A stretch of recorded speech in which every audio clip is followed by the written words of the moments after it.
तो आइए शुरू करते हैं विद करंट इलेक्ट्रिसिटी, ठीक है ना। और जो सेमेस्टर 1 में आपका पेपर हुआ था, तो अगर आपको वो याद हो तो उसमें जो भी क्वेश्चंस मैंने कराए थे वीडियोस में, उसके बाहर से कुछ भी नहीं था, ठीक है। तो अगर मुझे टाइम मिला तो वो भी मैं बना दूंगा, बट पहले सिलेबस कोर्स कंप्लीट होना चाहिए। करंट इलेक्ट्रिसिटी शुरू करने वाले हैं, इस बार भी ये गारंटी है, जो बता रहा हूँ उसके बाहर से एक भी सवाल नहीं होगा। बस अच्छे से लेक्चर को देख लेना, जो क्वेश्चंस करा रहे हैं उसको अच्छे से रिवाइज कर लेना 2-3 बार, ठीक है।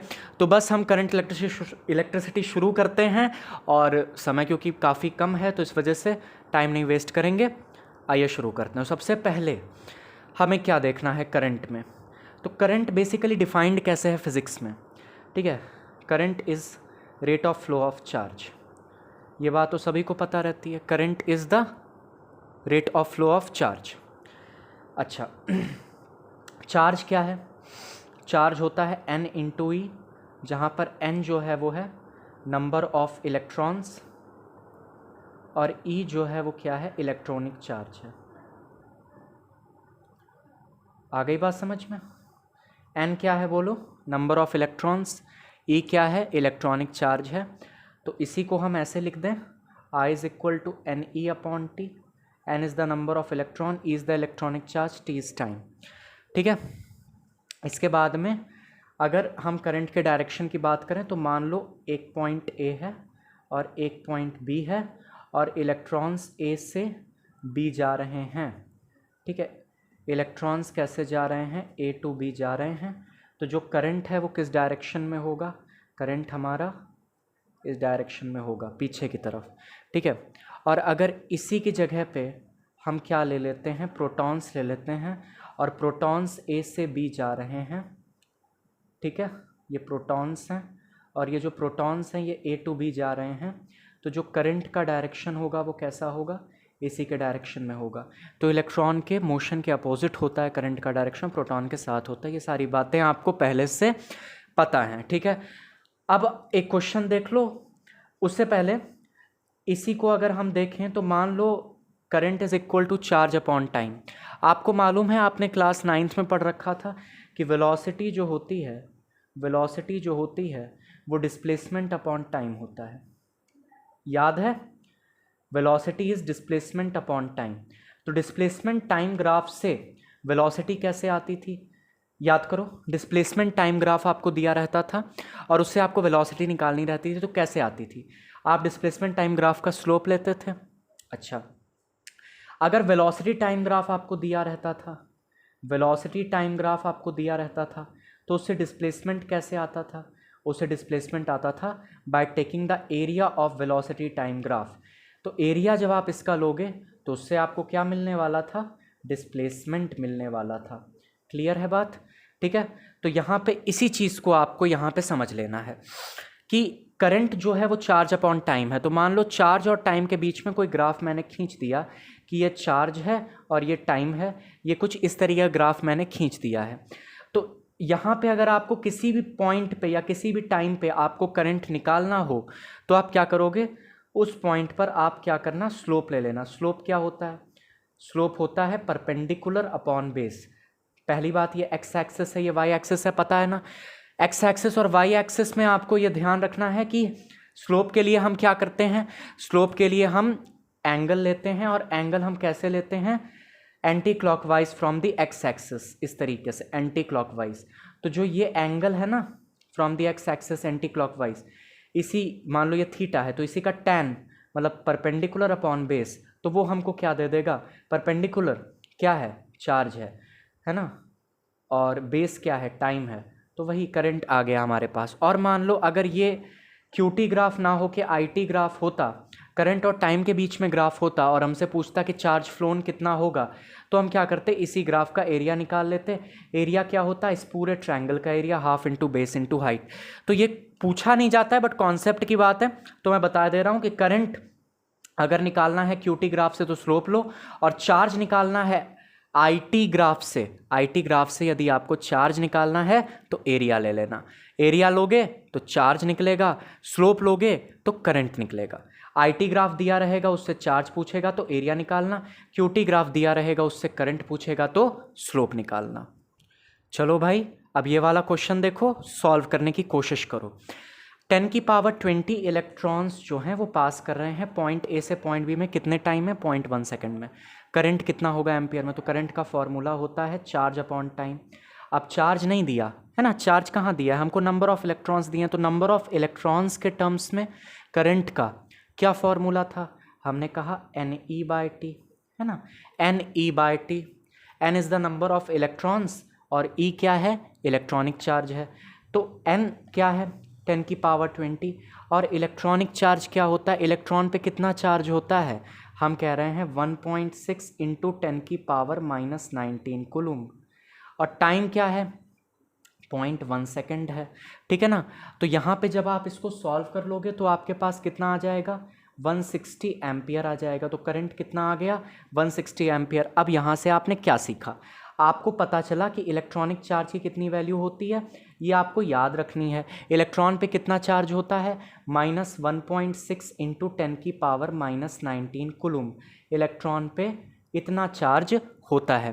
प्रोटॉन पे कितना चार्ज होता है, तो प्रोटॉन का चार्ज भाई 1.6 × 10⁻⁻19 कूलम। अंतर कहाँ है, इस पे नेगेटिव चार्ज है, इस पर पॉजिटिव चार्ज है, ठीक है। तो ये चीज़ आपको ध्यान रखनी है। अच्छा, अगर इसमें करंट का, पहली बात तो इन्होंने पूछ लिया है कितना करंट फ्लो कर रहा है, करंट का डायरेक्शन पूछता तो क्या होता। देखो इलेक्ट्रॉन्स कहाँ से कहाँ जा रहे हैं, पॉइंट ए से पॉइंट बी की तरफ जा रहे हैं, तो जिस डायरेक्शन में इलेक्ट्रॉन्स चलते हैं करंट का डायरेक्शन उसके अपोजिट होता है। तो यहाँ पर करंट का डायरेक्शन क्या हो जाएगा, पॉइंट बी से पॉइंट ए, ये क्या होगा, करंट का डायरेक्शन होगा, ठीक है। तो उम्मीद है ये चीज़ समझ में आ गई होगी। अच्छा, करंट के पास डायरेक्शन भी है, करंट के पास मैग्नीट्यूड भी है, तो क्या हम ये कह सकते हैं करंट एक वेक्टर क्वांटिटी है, क्या हम ये कह सकते हैं करंट एक वेक्टर क्वांटिटी है, क्या ये बात सही है, सोच के बताना। करंट एक वेक्टर क्वांटिटी है, क्या ये बात सही है, नहीं, बिल्कुल भी सही नहीं है। क्यों भाई, क्यों सही नहीं है, हमने तो वेक्टर की यही डेफिनेशन पढ़ी है, क्या, कि उसके पास मैग्नीट्यूड होता है और उसके पास डायरेक्शन होता है। लेकिन भैया अभी सब कुछ थोड़ी ना पढ़ा है तुमने, बहुत कुछ पढ़ना बाकी है। करंट वेक्टर इसलिए नहीं है क्योंकि ये वेक्टर लॉ ऑफ एडिशन को फॉलो ही नहीं करता। क्या नहीं करता, वेक्टर लॉ ऑफ एडिशन को फॉलो ही नहीं करता। तो ये करंट जो है हमारा वेक्टर क्वांटिटी है ही नहीं, तो ये कैसी हो गई, स्केलर क्वांटिटी हो गई। तो ये क्वेश्चन घुमा के पूछा जा सकता है, क्योंकि करंट के पास तो मैग्नीट्यूड भी है और डायरेक्शन भी है, तो फिर वो स्केलर क्यों है, क्योंकि वो वेक्टर लॉ ऑफ एडिशन को फॉलो नहीं करता। अब ये क्या है, ये 11th में आप पढ़ोगे, ठीक है। तो उसके लिए परेशान होने की ज़रूरत नहीं है। हम आगे देखते हैं, आगे कौन सा क्वेश्चन इस पे बन सकता है। अब ये मैंने एक IT ग्राफ बनाया है, ध्यान से, करंट और टाइम के बीच में एक ग्राफ बनाया, करंट एम्पियर में है, ठीक है। अच्छा, करंट और टाइम के बीच में मैंने एक ग्राफ बना दिया है, इसको मैंने क्या कहा, IT ग्राफ है। अब इस ग्राफ से पता लगाना है कि चार्ज कितना फ्लो करेगा, Q कितना होगा, अमाउंट ऑफ चार्ज फ्लोन कितना होगा। तो भैया अभी हमने बता रखा है कि जो चार्ज होता है वो क्या होता है, करंट इनटू टाइम, है ना। और यहाँ से हम क्या डिसिफर करते हैं कि अगर IT ग्राफ है और उससे चार्ज निकालना है जो पहले बताया था, तो हम क्या ले लेंगे, IT ग्राफ का एरिया ले लेंगे। अब एरिया लें कैसे, ये तो हमको ट्रायंगल लग रहा है और ये हमको क्या लग रहा है, स्क्वायर लग रहा है, तो पूरे ग्राफ का एरिया हम कैसे लेंगे, अरे भाई आराम से ले लेंगे, ट्रायंगल का प्लस स्क्वायर का एरिया। ट्रायंगल का एरिया क्या होता है, हाफ इंटू बेस, बेस क्या है 5, हाइट कितनी है 5, ठीक है, half into base into height, ये ट्रायंगल का एरिया हो गया। इसमें हम किसको ऐड करेंगे, स्क्वायर के एरिया को ऐड करेंगे, क्योंकि ये पहला एरिया, ये दूसरा एरिया, ये स्क्वायर है। तो स्क्वायर का एरिया कितना है, देखो ये पूरा डिस्टेंस 10 है और ये 5 है, तो ये डिस्टेंस कितना होगा, ये पूरा 10 है, ये 5 है, तो ये डिस्टेंस कितना होगा, 5 होगा। तो हमने कहा 5, ठीक है, और ये डिस्टेंस है 5, तो 5 इंटू 5। तो अब जब हम इसको सॉल्व करेंगे तो हमारे पास कितना आ जाएगा, सॉल्व खुद से करना प्लीज़, ठीक है, कितना आ जाएगा। तो देखो यहाँ पर हमारे पास आ जाएगा 2.5 और 5 और 5 5 25, 25 प्लस 5 2.5 इन, अच्छा ये तो 5 से मल्टीप्लाई होगा, तो 2.5 इंटू 5 है 25 है 10 11 12, 12.5 प्लस 25 है ना, 12.5 प्लस 25 इज 5 5, कितना आ गया 37.5। चार्ज की यूनिट कूलम्ब। अब थोड़ा यूनिट पे भी डिस्कशन कर लेते हैं। करंट क्या था? Rate of flow of charge. Charge की यूनिट होती है कूलम्ब, टाइम की यूनिट होती है सेकंड, तो ये बना कूलम्ब पर सेकंड, और इसी को हम क्या कहते हैं? एम्पियर बोलते हैं। क्या कहते हैं? एम्पियर बोलते हैं। ठीक है, तो ये इतना पार्ट आपको समझ में आ गया कि अगर आईटी ग्राफ दिया है और उससे हमको चार्ज फ्लो बताना है तो हम उस ग्राफ का एरिया ले लेंगे। ठीक है, और करंट की यूनिट भी मैंने डिस्कस कर ली है। अब हम आगे बढ़ते हैं और अब हम आने वाले हैं ओम्स लॉ पे, जहाँ से इस चैप्टर की फाउंडेशन स्टार्ट होती है। अब इसको समझने से पहले आपको थोड़ा सा रेजिस्टेंस के बारे में बेसिक आइडिया होना चाहिए। रेजिस्टेंस क्या होता है? रेजिस्टेंस होती है रुकावट। क्या कहते हैं रेजिस्टेंस को? रेजिस्टेंस को हम बोलते हैं रुकावट। ठीक है, तो यहाँ पे रेजिस्टेंस शब्द का हम इस्तेमाल कर रहे हैं किसके लिए? करंट के लिए। करंट के लिए रुकावट। अब ये बड़ी डंडी पॉजिटिव टर्मिनल, ये छोटी डंडी नेगेटिव टर्मिनल। करंट पॉजिटिव से नेगेटिव जाएगा, तो यहाँ पर करंट चलना शुरू कर दिया। ठीक, अब आई रेजिस्टेंस। रेजिस्टेंस क्या करेगी? करंट को रोकना चाहेगी। करंट आगे जाना चाहेगा, रेजिस्टेंस रोकना चाहेगी, करंट आगे जाना चाहेगा। दोनों में होगा युद्ध। तो क्या होगा युद्ध? यहाँ पे करंट दम लगा करके आगे निकल जाता है। करंट का दम ज़्यादा होता है, वो दम लगाता है और आगे निकल जाता है। उसी दम को हम यहाँ पे अभी के लिए तुम ये समझो कि क्या होता है? Potential difference. V से उसको डिनोट करेंगे। ठीक है, मतलब जो करंट दम लगाता है रेजिस्टेंस को पार करने के लिए, उसको क्या बोल रहे हैं? Potential difference. Potential difference between these two points. ठीक है, तो यहाँ पर वो V हो गया। ठीक है, हमने ये बात मान ली। तो यहाँ पर ये बैटरी है। ठीक है, अब ये जो बैटरी है इसका मान लो EMF E है। बैटरी जैसे 2 वोल्ट की, 4 वोल्ट की, 5 वोल्ट की, इस तरीके से। अब जैसे जैसे हम इस बैटरी का EMF बढ़ाते जाएंगे तो वैसे वैसे करंट बढ़ता जाएगा, और जैसे जैसे करंट बढ़ेगा वैसे वैसे इस रेजिस्टेंस के अक्रॉस जो वोल्टेज ड्रॉप हो रहा है वो भी बढ़ जाएगा। तो ये ओम भाई साहब ने देखा था और उन्होंने अपनी एक लॉ दे डाली। क्या दी? कि भाई करंट जो है वो डायरेक्टली प्रोपोर्शनल है V के, या फिर हम इसको उल्टा भी कह सकते हैं कि V डायरेक्टली प्रोपोर्शनल है I के। मतलब जैसे जैसे हमारा करंट बढ़ेगा, जैसे जैसे हमारा करंट बढ़ेगा वैसे वैसे क्या होने वाला है? इसके अक्रॉस जो पोटेंशियल ड्रॉप हो रहा है। अच्छा, अब हम करंट बढ़ाएंगे कैसे? EMF को बदलते रहो। मान लो पहले जो बैटरी थी वो 2 वोल्ट की थी, अब हमने जो नई बैटरी लगाई वो 4 वोल्ट की लगाई, फिर हमने जो अगली बैटरी लगाई वो 6 वोल्ट की लगाई। तो इस तरीके से हम जब EMF को लगातार बढ़ाते जा रहे हैं तो करंट बढ़ता जाएगा। करंट बढ़ता जाएगा तो यहाँ पे होने वाला जो पोटेंशियल ड्रॉप है वो भी बढ़ता जाएगा। तो ये ओम्स लॉ है। ठीक है ना, दोनों स्टेटमेंट ठीक है। अब अगर कोई तुमसे पूछे ओम्स लॉ क्या है तो आपको यही वाली लिखनी है या ये वाली लिख देना, मतलब प्रोपोर्शनैलिटी रिलेशनशिप लिखनी है। फिर जब हम इस प्रोपोर्शनैलिटी के साइन को हटाते हैं तो यहाँ पे एक कांस्टेंट आता है, उस कांस्टेंट को ही अपन बोलते हैं रेजिस्टेंस। तो ये क्या है? रेजिस्टेंस है। ठीक है, रेजिस्टेंस की यूनिट क्या होती है? रेजिस्टेंस की यूनिट ओम होती है। इसको ऐसे रिप्रेजेंट करते हैं। ठीक है, अब यहाँ पर अगर मैं कहूँ कि V और I के बीच का मैं ग्राफ बना रहा हूँ, V और I के बीच का मैं ग्राफ बना रहा हूँ, और ये जो ग्राफ है वो कैसा आएगा? तो हमने कहा कि भाई V डायरेक्टली प्रोपोर्शनल है करंट पे, तो अगर V डायरेक्टली प्रोपोर्शनल है करंट पे तो ग्राफ कैसा आएगा? Straight line. Directly proportional relationship में कैसा ग्राफ आता है? Straight line. ध्यान रखना, आगे बहुत यूज है इस चीज का। डायरेक्टली प्रोपोर्शनल रिलेशनशिप में कैसा ग्राफ आता है? Straight line. Inversely proportional relationship में कैसा ग्राफ आता है? हाइपरबोला। ठीक है, तो यहां पर हमारे पास क्या होगा? ये ग्राफ आएगा। ठीक है, स्ट्रेट लाइन ग्राफ। अगर हम इस ग्राफ की स्लोप की बात करें तो क्या इसकी स्लोप कांस्टेंट है? अरे हाँ भाई, स्ट्रेट लाइन ग्राफ की स्लोप तो हमेशा कांस्टेंट होती है। 0 हो, इनफाइनाइट हो, चाहे थीटा हो, कुछ भी हो। तो यहाँ पर ये स्लोप कांस्टेंट है। स्लोप निकालने का तरीका पीछे बता चुके हैं। एक्स एक्सिस से आपको क्या करना है? एंटी क्लॉकवाइज एंगल लेना। ये एक्स एक्सिस हो गई, यहाँ से आप एंटी क्लॉकवाइज एंगल लोगे, ये थीटा एंगल है। ठीक है, अब बताना मुझे tan थीटा कितना होगा? तो tan थीटा ये सामने वाला परपेंडिकुलर, और ये क्या है? हमारा बेस है। तो सामने क्या है हमारे पास? परपेंडिकुलर। नीचे क्या है? बेस है। तो tan थीटा क्या होगा इस ट्रायंगल के लिए? परपेंडिकुलर। परपेंडिकुलर क्या है? V। बेस क्या है? I। तो V बाय I क्या होता है? R। तो वी आई ग्राफ का स्लोप, ध्यान दो, वी आई ग्राफ का स्लोप अपने को क्या देता है, रेजिस्टेंस देता है। इस चीज़ को बोल्ड अक्षरों में लिख लेना, दिलो दिमाग में बैठा लेना। अब अगर हम इसी का उल्टा कर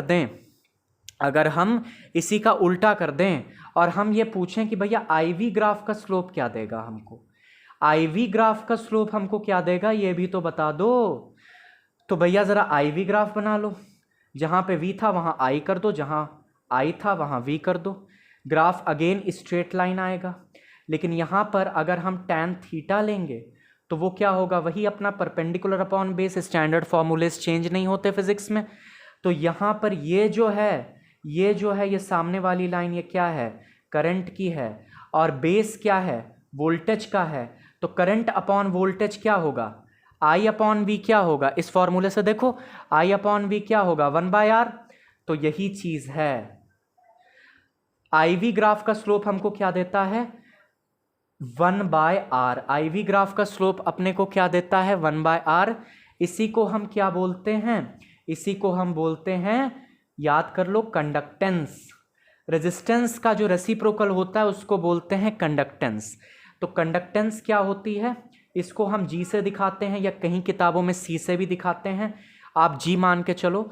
ये जी जो होता है वो 1/r होता है, 1 रेजिस्टेंस। तो ये एक और टर्म है जो कि आपको याद कर लेना है, कंडक्टेंस क्या होती है, रेसिप्रोकल ऑफ रेजिस्टेंस, ठीक है ना।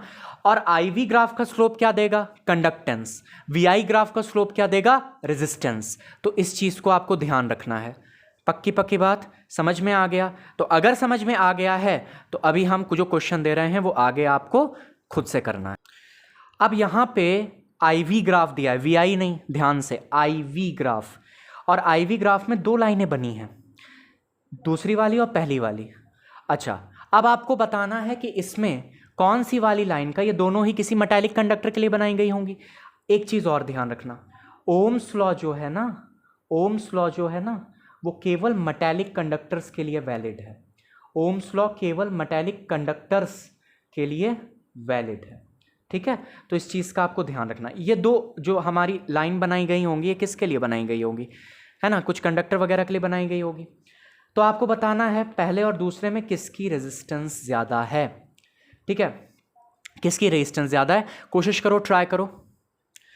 अब बताओ मुझे, वीडियो पॉज करो और ट्राई करो पहले, उसके बाद मैं बता रहा हूँ। देखो यहाँ पर आपके पास ये जो एंगल है ये बड़ा है और ये वाला एंगल छोटा है। किसकी स्लोप ज़्यादा होगी, किसकी स्लोप ज़्यादा होगी, कौन से वाले लाइन की, सेकंड वाले लाइन की। अब आईवी ग्राफ का स्लोप हमें क्या देता है, स्लोप ऑफ सेकंड। पहली बात तो ये लिखो, slope of second is greater than slope of first. तो आप कहोगे भाई स्लोप तो टैन थीटा होता है ना, थीटा से क्या लेना देना है इसका।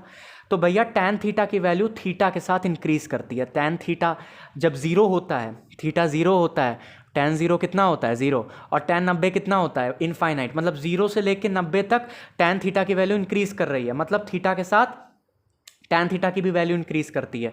तो अगर ये वाला एंगल ज़्यादा है तो टैन थीटा भी ज़्यादा होगा, इस वजह से इस वाले लाइन की स्लोप भी ज़्यादा होगी। समझ में आ गई बात। तो slope of second is greater than slope of first.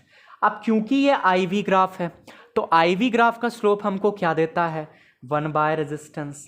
तो 1/R2 must be greater than 1/R1। तो किसकी रेजिस्टेंस ज़्यादा है, अब गलती करी तो बताएंगे।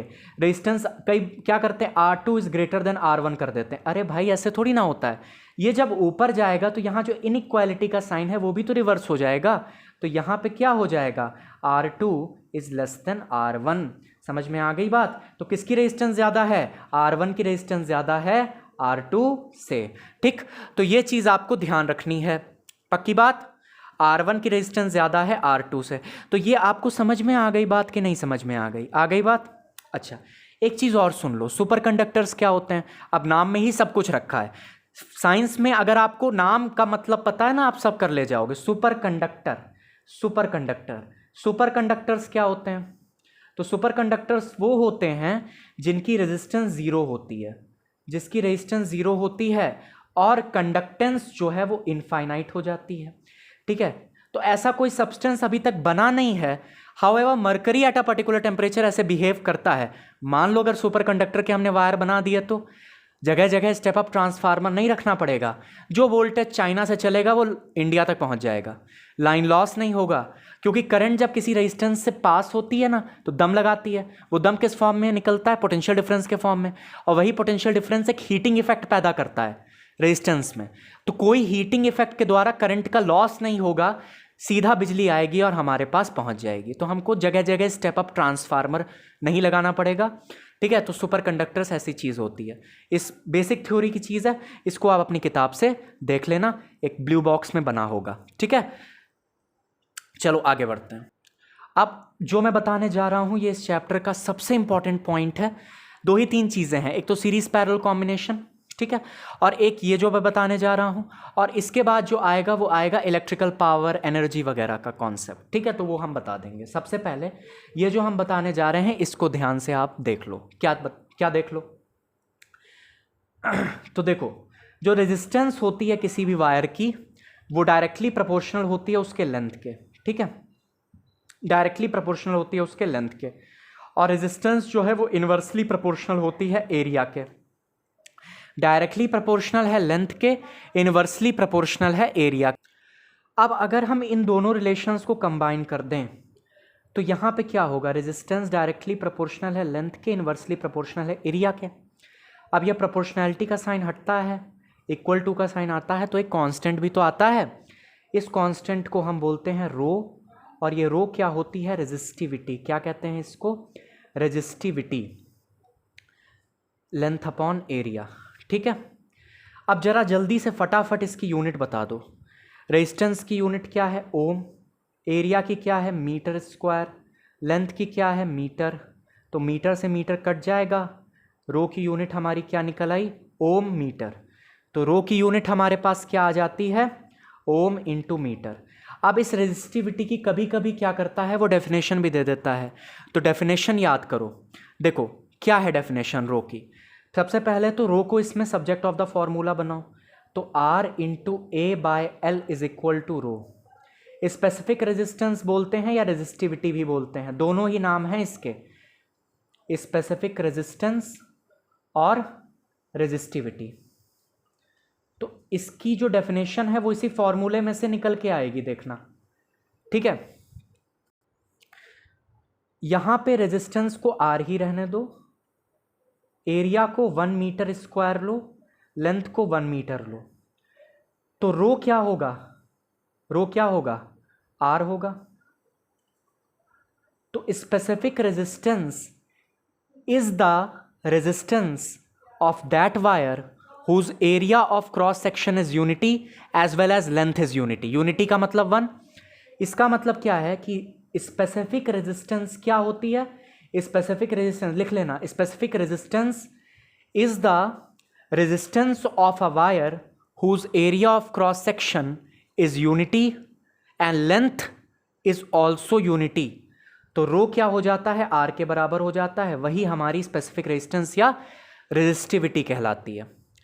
अब रेजिस्टेंस 3 चीज़ों पे डिपेंड कर रही है, पहला तो लेंथ पे, दूसरा एरिया पे, और तीसरा रो पे, ठीक है। रो ये है स्पेसिफिक रेजिस्टेंस या रेजिस्टिविटी। मटेरियल बदलोगे तो ये बदल जाएगी, ध्यान से समझना। अगर मटेरियल बदलोगे तो ये बदल जाएगी, वरना कांस्टेंट रहेगी। अगर हमारे पास कोई वायर है, मान लो वो 10 मीटर का है, हमने इसकी लेंथ 20 मीटर कर दी, तो क्या रेजिस्टेंस बदलेगी? रेजिस्टेंस पूछ रहा हूँ, रेजिस्टेंस बदलेगी? हाँ बदलेगी, रेजिस्टेंस डायरेक्टली प्रोपोर्शनल है लेंथ के। लेकिन क्या रेजिस्टिविटी बदलेगी? नहीं बदलेगी। जब तक वो ये ना कहे कि हमने मटेरियल बदल दिया, तब तक रेजिस्टिविटी कांस्टेंट रहेगी। तो resistivity rho depends upon the nature of material, बाकी और किसी चीज़ पर डिपेंड नहीं करती। अब कंफ्यूज कहाँ होते हैं लोग? वो क्या करते हैं? R is equal to rho L by A है, रो को यहाँ सब्जेक्ट ऑफ द फॉर्मूला बनाते हैं, R into a by L.